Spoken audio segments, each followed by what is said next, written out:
You ask Tiger to solve. This deals with linear equations with one unknown. The final result is x equals 47. Let's solve it step by step. Simplify the expression. Group like terms. Simplify the arithmetic.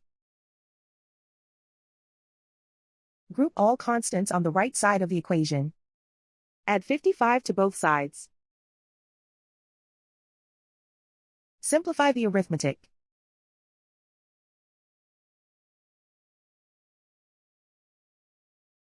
Isolate the L.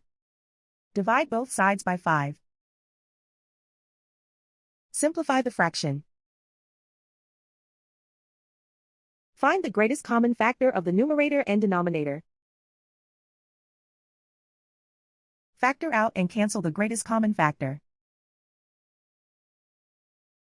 And so the final result is x equals 47.